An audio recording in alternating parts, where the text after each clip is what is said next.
पापा के पारी बाड़ू तू फूल झरी बाड़ू।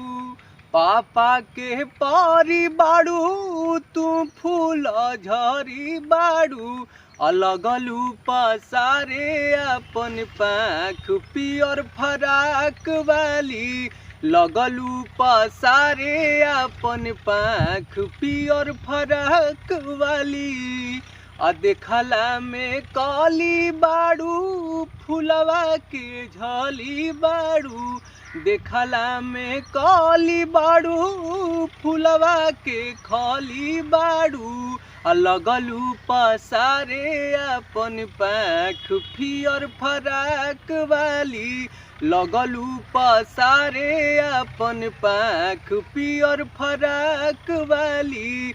लगलू पसारे अपन पाख पियर फराक वाली। भैया हो नमस्कार प्रणाम। आप सभी भोजपुरी श्रोता के बहुत बहुत धन्यवाद बा। हम गांव में रहे वाला, गांव से बाहर नहीं गई कबू। गावे की कोशिश करतनी। आप बहुत मतलब आप लोग के प्यार दुलार ऐसे ही बनल रहे। हमरा के बस प्यार दुलार चाहिए। हमरा के स्टार बनला के कोनो शौक नहीं बा। हम आनंद खाती गावेली। हमके मतलब स्टार बनला के शौक नहीं बा। बस आप लोग के प्यार, कुछ लोग से जुड़ल चाहतनी, कुछ लोग से आनंद लिहल चाहतनी, कुछ लोग से इंटरटेनमेंट कल चाहतनी। मतलब बहुत सारा मतलब आनंद आई जब आप लोग हमसे ज़्यादा लोग जुड़ब, ज़्यादा हमसे मतलब फॉलोअर्स रहब, तो हम बहुत मतलब आप लोग से खुश रहब।